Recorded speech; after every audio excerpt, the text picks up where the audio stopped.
Let's start with your name and how you're affiliated with the project. Sure. My name is Clyde Numwall. I'm the Chief Executive Officer of the Office of Hawaiian Affairs. The memorandum of agreement was entered into between OHA and the US DOT and Hawaii Department of Transportation for remediation to the H3 site. Can you share a little bit of your involvement in the process of HLID? Certainly. Okay. Certainly. I started here at OHA in August of 2001. The memorandum of agreement that I made reference to had already been executed. So where we were when I first started was really beginning to do the plan to plan. And we had a working group of individuals that were meeting from time to time to go through the specifications for the plan to plan. So that was the beginning for me. Can you tell us a little bit about the adverse impacts as you see it, whether it be on the environment or people? Yeah. I think because the project, the H3 project, went on for so long, there was a lot of anger in the community about the impact that the freeway would have on both the Luluku community as well as the Halawa community. So I think that was regrettable. Now, over those many, many years, the freeway was redesigned a number of times to try to mitigate problems with burial sites and et cetera. And to the credit of the state, that is a good thing because they avoided some of the confrontation. Of course, many of the people that opposed the project felt that building the freeway through the valley simply was the wrong thing to do. So I think, setting up the HLID project to try to remediate some of those issues was a very good beginning and a first start. And it's just been a difficult road. So, yeah. Definitely started with good intentions. Yeah. And then Yeah. the bureaucracy. Right. That's involved. Yeah. Okay.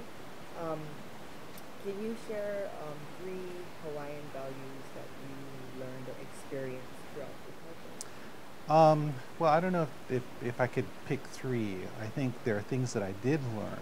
One, we preach Hawaiian values when we communicate with each other. When I saw the working group in action, I'm not so sure that that was an example of real Hawaiian values, respecting each other. So I saw examples where Hawaiian values would have been or could have been better utilized. Treating each other with kindness so that was my reaction that we at OHA, of course, preach Hawaiian values, but I'm not sure that we always see it happening in our community. So regrettable. And it's an example of how angry people are, that they don't feel Christian, because they feel that their rights have been trampled upon. So those were some of the more insightful things that I learned as we began this project. So I'm not criticizing the working group. I'm simply saying that it is what it is, and that kind of anger is clearly explained because these people have a right to be angry. So yeah. Yeah, and unfortunately, many of them. Yeah. No, they're still angry, and I don't, I have not, and HLID and the H3 situation is just one example. Mm-hmm. There are numerous examples where Hawaiians feel victimized, and I think there are certain groups that have a more difficult time getting past that victimization thing, and I think that's regrettable because when you have that mindset that I'm a victim, it becomes more difficult for you to see solutions and to get past it. But again, we are victims, so we have been treated unfairly. So. I think HLID, in a way, was created to help them realize that. Right. Yeah, I mean, the government wanted to heal the community. They wanted to mitigate what they knew were mistakes that had been made. Um, sometimes I think government needs to spend more time in the planning and executing process, and then you don't have so many of these bad feelings as a project moves forward. And there are numerous examples of that happening in our community, where you've got the engineers and you've got the lawyers putting things together, and the community gets brought in too late in the process. And I think the rail is going to be a good example, because we're heading for a train wreck on the rail. I think there's going to be situations where the community is going to be outraged, especially when the rail comes closer to downtown, where the burial sites are. People are just going to be outraged, and for the engineers and the government to think that, not a big deal. There are numerous examples like HLID that dragged on for years. I remember I was still in high school, and H3 was still being considered, had not even started construction. That was a long time ago, So again, I really think that sometimes lessons learned are not necessarily learned, and I can see us repeating the situation all over again. And and unfortunately, I think the big one down the pike is going to be the rail. Yeah. We're hoping that HLID can set some kind of precedence for the That would be nice. Yeah. That would be nice. Yeah, But there needs to be a desire. There needs, on the part of the government especially, there needs to be a real commitment. And I think sometimes the problem is the engineers downplay the significance of community concerns and opposition. Rather than trying to deal with it, they simply ignore it.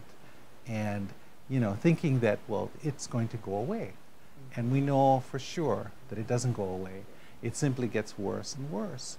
And so by the time HLID came along, and so now you have this mitigation plan, the feelings are so hurt that it's really difficult for people to get past the I'm really angry, I'm really, really angry, and try to figure out what the solutions are to mitigate it. So, yeah, but whatever. We'll get there. Well, yeah, one day, yeah. But with that being said, do you see anything that was gained from this project? Well, I think what has been gained is that the government at least understands that there needs to be mitigation.